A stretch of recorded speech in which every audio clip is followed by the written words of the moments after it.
नमस्कार एमपी अब तक आप देख रहे हैं और आपके साथ मैं हूं पुनीत। चलिए खबरों की करेंगे शुरुआत और सबसे पहले करेंगे बड़ी खबर की बात। बड़ी खबर कहां से? बड़ी खबर है ग्वालियर से, जहां पर जीवाजी यूनिवर्सिटी में एक कार में अचानक से आग लग गई और आग लगने की वजह से पूरी कार आग का गोला बन गई। आग लगने से पहले हालांकि उसमें तेज धमाका भी हुआ। यह बता दें कि यह कार पीडब्ल्यूडी इंजीनियर की बताई जा रही है। घटना के समय भाई अपनी बहन को गाड़ी चलाना सिखा रहा था।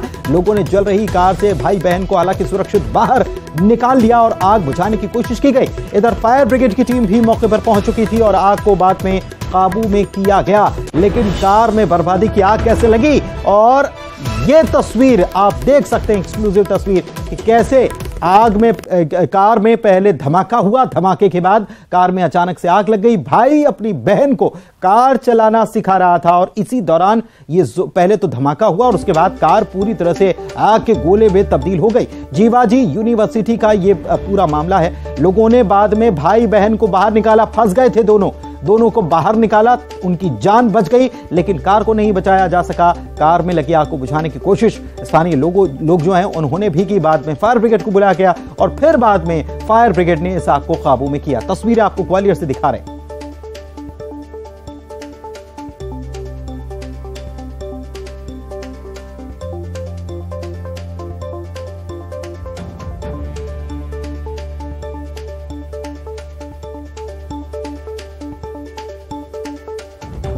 तो तेज धमाका हुआ और कार जलने लगी। बताया यह जा रहा है कि कार में भाई और बहन सवार थे और भाई अपनी बहन को कार चलाना सिखा रहा था, लेकिन इसी दौरान धमाका होता है और उसके बाद कार में आग लग जाती है। दोनों भाई बहन फंस जाते हैं, लेकिन गनीमत रही कि मौके पर लोग मौजूद थे जिन्होंने दोनों भाई बहन को कार में से निकाल लिया और उसके बाद इस कार में जो आग लगी थी उसको काबू में करने के लिए फायर एक्सटिंग्विशर जो है उसकी मदद भी ली गई। लेकिन आग इतनी ज्यादा भड़क चुकी थी कि उससे यह आग काबू में नहीं आई। बाद में फायर ब्रिगेड को इत्तला की गई, फायर ब्रिगेड गाड़ी मौके पर पहुंची और फिर जाकर इस आग को बुझाया गया। यह जीवाजी यूनिवर्सिटी की घटना आपको बता दें कि बताई जा रही है और यहां पर पीडब्ल्यूडी इंजीनियर की यह कार बताई जाती है।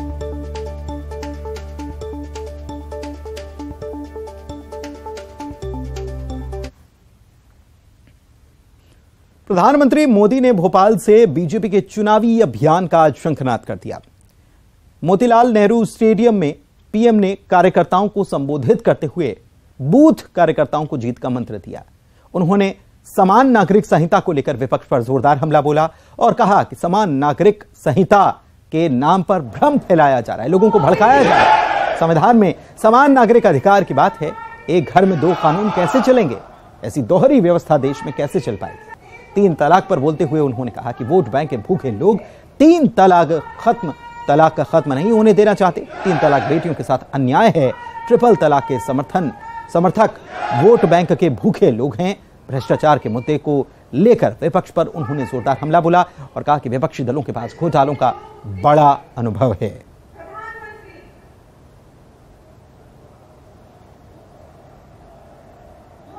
फिर एक बार भाजपा की प्रचंड विजय तय। इसी वजह से ये सारे विपक्षी दल बौखलाए हुए हैं कि यूनिफॉर्म सिविल कोड के नाम पर ऐसे लोगों को भड़काने का काम हो रहा है। आप मुझे बताइए, एक घर में परिवार के एक सदस्य के लिए एक कानून हो, परिवार के दूसरे सदस्य के लिए दूसरा कानून हो, तो क्या वो घर चल पाएगा? क्या कभी भी चल पाएगा क्या? अगर 3 तलाक इस्लाम का जरूरी अंग है तो पाकिस्तान में क्यों नहीं होता भाई? अगर 3 तलाक इस्लाम का जरूरी अंग है तो कतर, जॉर्डन, सीरिया, बांग्लादेश, ये तो सारे मुस्लिम बस्ती वाले देश हैं, वहां पर उनको बंद क्यों कर दिया? मैं समझता हूं कि मुसलमान बेटियों पर 3 तलाक का फंदा लटका कर कुछ लोग उन पर हमेशा अत्याचार करने की खुली छूट चाहते हैं। मेरा बूथ सबसे मजबूत कार्यक्रम में बीजेपी के राष्ट्रीय अध्यक्ष जेपी नड्डा ने भी संबोधन दिया और मजबूत बूथ को पीएम नरेंद्र मोदी की सोच बताया। साथ ही कार्यकर्ताओं को बताया कि प्रधानमंत्री के नेतृत्व में भारत की अर्थव्यवस्था में मजबूती आई है। कि मेरा बूथ सबसे मजबूत का विषय है, इसकी भी सोच, इसका भी विचार आदरणीय प्रधानमंत्री जी ने हम सब लोगों को संसदीय पार्टी की बैठक में सांसदों के समक्ष रखा था।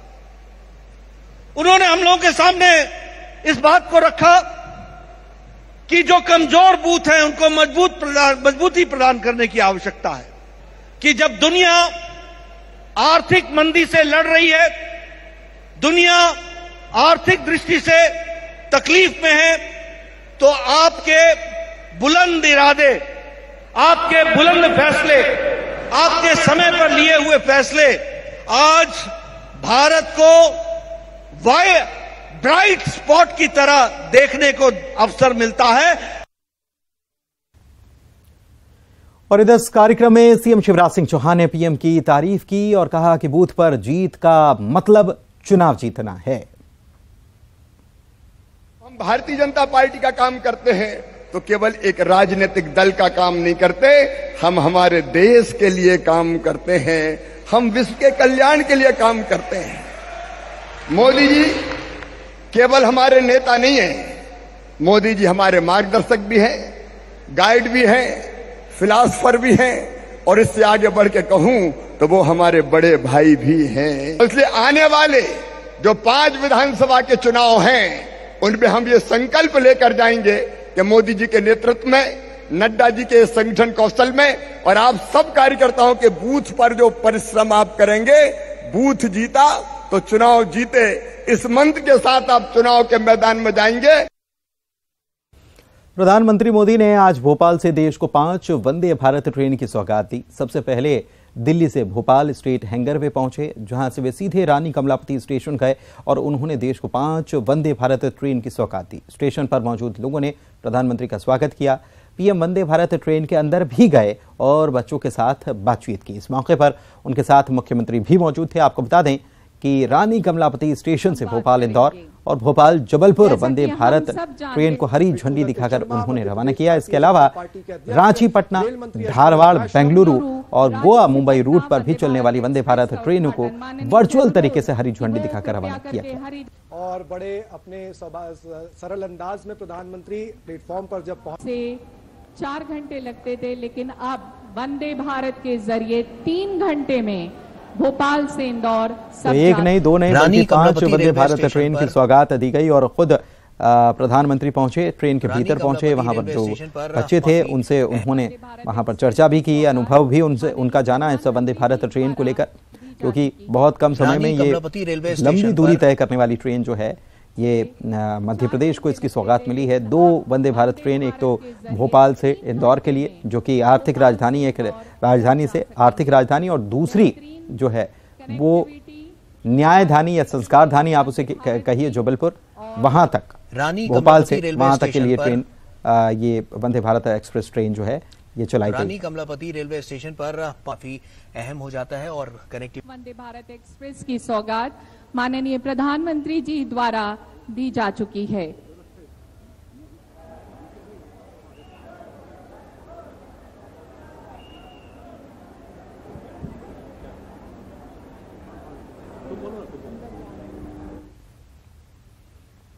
वहीं प्रधानमंत्री मोदी ने भोपाल से इंदौर जाने वाली वंदे भारत ट्रेन को हरी झंडी दिखाकर रवाना किया। इस दौरान जिन जिन स्टेशन पर वंदे भारत ट्रेन रुकी वहां पर इसका जोरदार स्वागत देखने को मिला। आपको आपकी टीवी स्क्रीन पर 3 तस्वीरें हम दिखा रहे हैं। पहली तस्वीर सीहोर की, जहां पर विधायक सुदेश राय, नगर पालिका अध्यक्ष प्रिंस राठौड़ समेत अन्य जनप्रतिनिधियों ने ट्रेन का जोरदार स्वागत किया।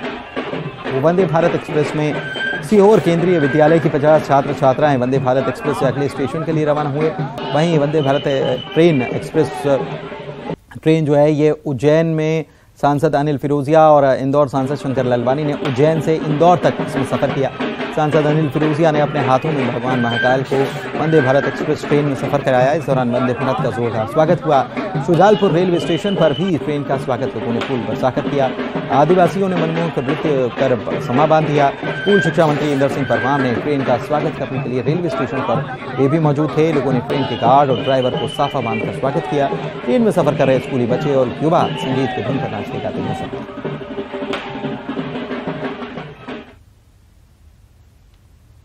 श्योपुर के कूनो से इस वक्त की बड़ी खबर आपको बता रहे हैं। कूनो में 2 चीतों में आपसी लड़ाई हुई है। जी हां, 2 चीते आपस में ही भिड़ गए हैं। कौन कौन से चीते हैं? चीता अग्नि और चीता वायु आपस में भिड़ गए।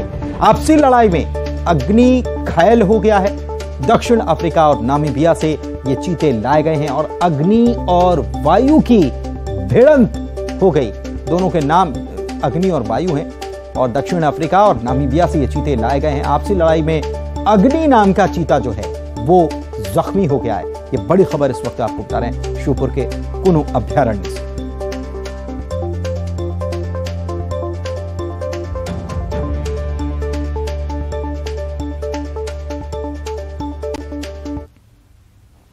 राजगढ़ के खिलचीपुर में कथा के दौरान पंडित धीरेन्द्र शास्त्री ने फिल्म आदि पुरुष का नाम लिए बगैर फिल्म बनाने वालों से सवाल किए। हनुमान जी को भगवान नहीं सेवक कहने वालों से पंडित धीरेन्द्र शास्त्री ने पूछा कि भगवान हनुमान क्या क्या नहीं है, ये जरा बता दें। पंडित धीरेन्द्र शास्त्री ने यह भी कहा कि हनुमान जी भगवान हैं, वानरों के राजा हैं, हनुमान जी स्वामी हैं, हनुमान जी दास भी हैं, हनुमान जी महाराज चारों लोक के राजा हैं। ऐसी फिल्म बनाने वालों को भगवान सद्बुद्धि दें। भारत में ऐसी फिल्म बनाई जाए जिससे कि सनातन का संरक्षण हो सके। हनुमान जी, एक सज्जन कह रहे थे अभी कोई फिल्म वाले, हम तो इन सब में बहुत ज्यादा पढ़ते नहीं हैं, लेकिन उन्होंने कहा कि हनुमान जी भगवान नहीं हैं, हनुमान जी तो सेवक हैं। हम उनको यही जवाब देना चाहते हैं कि हनुमान जी क्या नहीं है ये पूछा जाए। हनुमान जी भगवान हैं, हनुमान जी स्वामी हैं, वानरा राम धीसम, वानरों के राजा हैं, हनुमान जी दास भी हैं, लेकिन हनुमान जी राम जी के खास भी हैं। राजगढ़ में न्यूज 18 के खबर का बड़ा असर हुआ। बागेश्वर सरकार के पंडाल में शिक्षकों की ड्यूटी लगाने का जो मामला है, इसमें जिला शिक्षा अधिकारी ने शिक्षकों की ड्यूटी को अब निरस्त कर दिया है। न्यूज 18 ने खबर दिखाई थी, जिसके बाद अब शिक्षकों की ड्यूटी निरस्त की गई है। बता दें कि 100 से ज्यादा टीचर्स की ड्यूटी यहां पर लगा दी गई थी। राजगढ़ के खिलचीपुर में धीरेन्द्र शास्त्री की अनुवंत कथा चल रही है और यहां पर कथा में शिक्षकों की ड्यूटी लगाई गई। खबर दिखाए जाने के बाद शिक्षा विभाग हरकत में आया। तुरंत जो आज जारी आदेश था उसे निरस्त किया गया और शिक्षकों की ड्यूटी को निरस्त किया गया।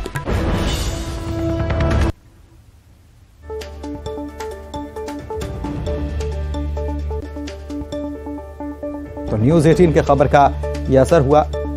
100 शिक्षकों की ड्यूटी लगा दी गई थी। क्या सोचकर लगाई गई? सवाल इस पर बड़ा हो गया था कि टीचर्स की ड्यूटी कथा पंडाल में क्यों लगाई गई, क्या वजह है? हरकत में प्रशासन आया, उसके बाद फिर आदेश वापस लिया गया। न्यूज 18 की खबर का यह बड़ा असर हुआ है। तो आइए अब आपको दिखाते हैं पहला आदेश और दूसरा आदेश। पहले आदेश में 100 से ज्यादा शिक्षकों की ड्यूटी लगाई गई थी और दूसरे में खबर का असर हुआ। न्यूज 18 ने खबर दिखाई। न्यूज 18 पर खबर दिखाए जाने के बाद शिक्षकों की ड्यूटी के आदेश को निरस्त कर दिया गया।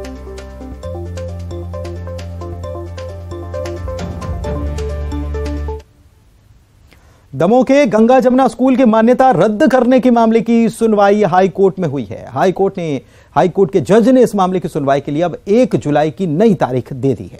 गंगा जमुना स्कूल के वकील उत्तम माहेश्वरी ने बताया कि सुनवाई में राष्ट्रीय बाल आयोग के वकील वीसी के जरिए अपनी बात रखना चाह रहे थे, लेकिन हाईकोर्ट ने उन्हें पेश होकर दलील रखने की बात कही। ऐसे में माननीय हाईकोर्ट ने अगली तारीख 1 जुलाई तय की। माध्यमिक शाला दमोह का प्रकरण माननीय उच्च न्यायालय में पेश हुआ था और माननीय उच्च न्यायालय के सामने ये तर्क दिया गया, बताया गया कि किस प्रकार से एक शिकायत होती है दिल्ली से और उस शिकायत को आधार लेते हुए और बिना उसका वर्णन किए जिला शिक्षा अधिकारी द्वारा सस्पेंशन कर दिया गया मान्यता का, जबकि 2 वर्ष पूर्व 2021 में ही मान्यता अगले 4 साल के लिए वैलिड की गई थी। जरा सी लापरवाही जान पर भारी पड़ सकती है। बुरहानपुर और सतना में हादसे की ऐसी तस्वीर आई तो रायसेन में तेज रफ्तार कार दुकान में जा घुसी। घटना में 3 कार सवार जख्मी हो गए। इस पर रिपोर्ट देखिए। सड़क पर जरा सी लापरवाही जान पर भारी पड़ जाती है। बुरहानपुर में एक ऑटो और बाइक में आमने सामने की टक्कर हो गई। सीसीटीवी में कैद हुई तस्वीरों में आप देख सकते हैं कि तेज रफ्तार एक बाइक सवार ऑटो से टकराया और उछलकर गिर गया। नीचे गिरने की वजह से वो बुरी तरह से जख्मी हो गया था। घटना के बाद ट्रैफिक जवान ने उसकी मदद की और उसे ऑटो से अस्पताल पहुंचाया। इस जवान की तत्परता से युवक की जान बच गई। वहीं सतना रेलवे स्टेशन पर एक व्यक्ति की पटरी के नीचे गिरने से मौत हो गई। चलती ट्रेन से उतरने के दौरान यह हादसा पेश आया। बताया जा रहा है कि सतना से रीवा आ रही रीवा इतवारिया ट्रेन में पत्नी को बैठाकर वो ट्रेन से उतर रहा था। इसी दौरान ट्रेन चल पड़ी और ये व्यक्ति पटरी पर गिर गया और ट्रेन ऊपर से गुजर गई। इधर पत्नी को मरणासन्न देखकर पत्नी बेहोश हो गई। पुलिस पूरे मामले में तफ्तीश कर रही है। ये तस्वीरें रायसेन की हैं। तेज रफ्तार कार यहां पर दुकान में घुस गई। गनीमत रही कि यह व्यापारी कुछ मिनट पहले ही दुकान बंद करके यहां से गया था। इस घटना में कार में सवार 3 लोग जख्मी हो गए। सभी का इलाज जिला अस्पताल में चल रहा है।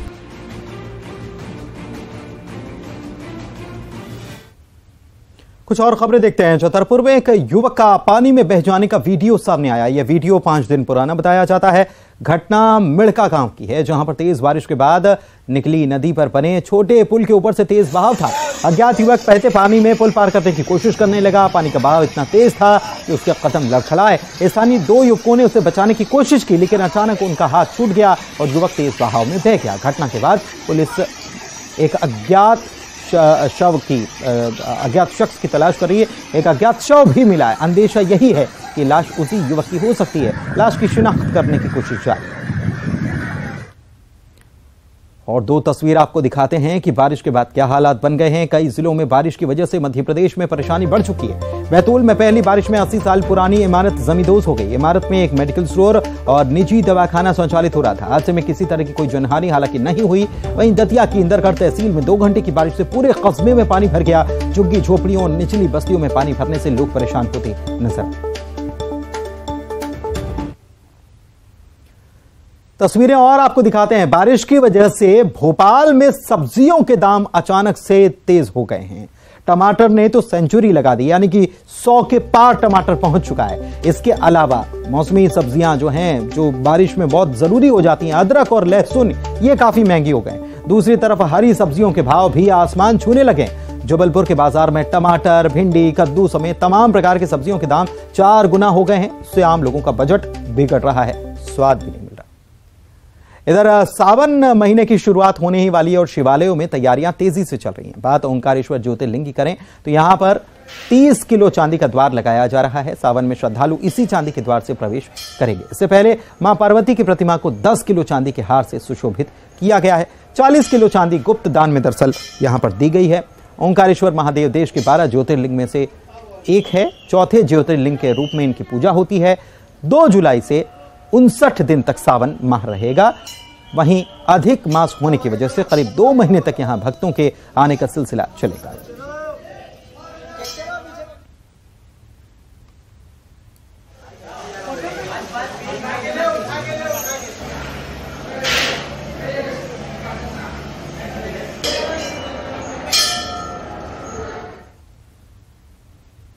और आइए अब देखते हैं 25 सेकंड